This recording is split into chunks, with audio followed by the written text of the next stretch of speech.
So how could it possibly end up in the shitter? What went wrong? Well, let's take a peek. Beautiful. It's a date. Would you be comfortable coming to my loft in blank and we can cook?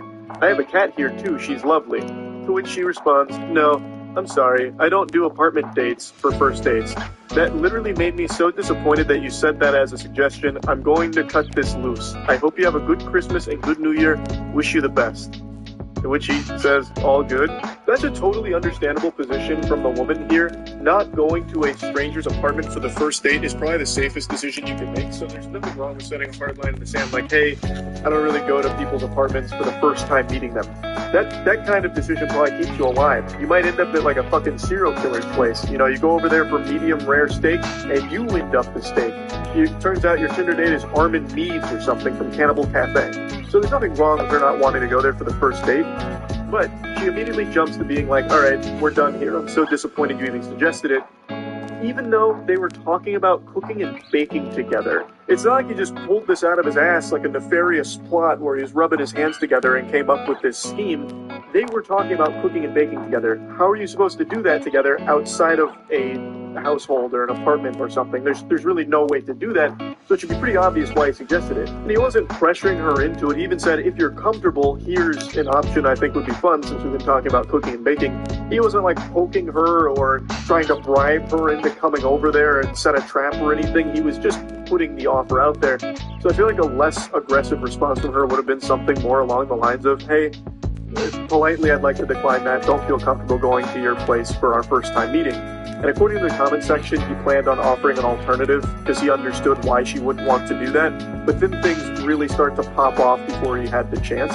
So he says, I hope you have a great Christmas as well. To which she responds, Jidi du perdele zatrat se. I'm 100% sure I butchered the pronunciation on that, but I popped it in a Google Translate here, and it translates to go to hell, get lost.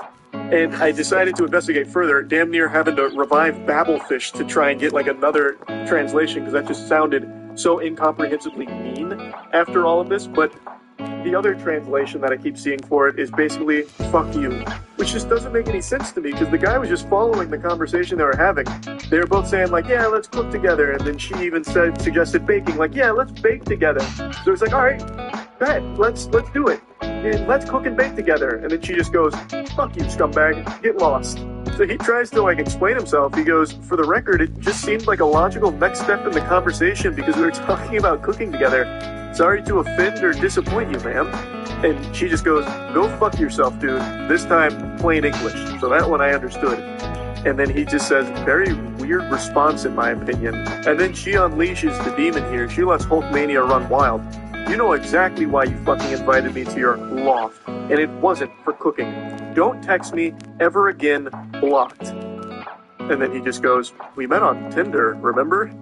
Wish you the best in getting a date. I'll be warning all 30,000 women in blank about you. Now you're blocked. And he's just like, well, actually, wiggling his finger, blank has a population of 6.47 million, about half of which would be women. Warning 30,000 people about anything is an extremely tall order. You don't even get 30,000 people that heed hurricane warnings in Florida. If she's somehow able to send up a bat signal here to warn all 30,000 women in that immediate area about this guy, hats off to her. That's an incredible achievement. She should use that power for good instead of evil. This guy didn't do anything wrong. He's clearly starting to take the piss here a little bit and just play around with it with that population remark. But I almost don't blame him because this is just an unbelievably hostile response to something that wasn't ever really meant in a disrespectful way, at least not from what I can see. She just immediately jumped to the conclusion that this guy is only looking to have sex with her. He's not actually inviting her over to cook. He is inviting her over to his place just for some coitus. There would be no steak being prepared. The only thing being steamed in that apartment would be ham. Steamed ham. I'm referring to them fucking. Like, that's such a stupid way of saying it. Mashing pissers, whatever have you. So she just believed that this guy was some huge asshole and was only using cooking as some kind of Trojan horse to get her over, but his true intentions were for a little bedroom rodeo action and nothing more. When really, to me, it really seems like they were talking about cooking and baking together. They were both on the same page. So when the idea of a date came up when she proposed, the logical conclusion you draw is, hey, we've been talking about cooking and baking together, let's do that for our date. Like, it doesn't really seem like there was any kind of malicious intent behind it, and he never really had a chance to offer an alternative because she immediately just shut the whole thing down, which she has every right to do. There's nothing wrong with that. But it does seem like he wasn't trying to just be some douchebag or whatever. Like, it seemed like he was just offering a date that they had been talking about as a mutual interest. I'm sure he probably would have offered an alternative since she wasn't comfortable coming over to his place. He continues to just get a little sarcastic about things. He goes, please warn them about how a guy from Tinder invited you over to cook the day after Christmas. To which she says, dude, I'm in multiple groups totaling over 500,000. With your face, LMAO, you won't be getting no play unless you pay. Good riddance, Roach. Honestly starting to sound like the Navy SEALs copy pasta. I've got over 500 confirmed blocks, and I will have your face plastered in the papers for 500,000 people to see. I'm part of every goddamn Facebook group on the East Coast, and they'll all know your name, villain. He just says, lol, Roach. She continues, and I will, 2 exclamation points. It's like she's giving like a big speech in front of an auditorium. I'll let them know you tried to fucking invite me to your pathetic-ass apartment for an easy lay masquerade as a cooking date. Yeah, we aren't stupid. Even your fucking hairline ran from you. Now sit back and enjoy being alone. And he just goes, I hope you find peace and love. Yeah, I mean, what else can you do except pray for happiness for her? Like, this went south so quick out of nowhere, and I don't think it needed to. They could have just said, like, not comfortable, are you open to anything else? And he said, and if he tried to be pushy about it, like, no, you have to come to my apartment, then all of this is a totally reasonable thing to say. Like, no, you clearly just want to fuck, get out of here, get lost, scram, Buster, you know, hit the road, take a hike.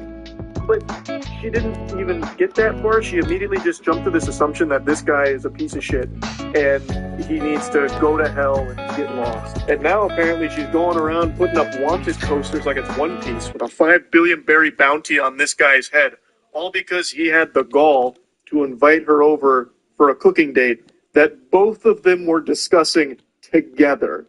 I just don't really know how she'd even frame this as a bad guy to her 500,000 person group that she's a part of. I don't even know what group that would be. That's like a wildly large group to be a part of, and I can't imagine she has like a power position there where she can put out an APB on this guy or something.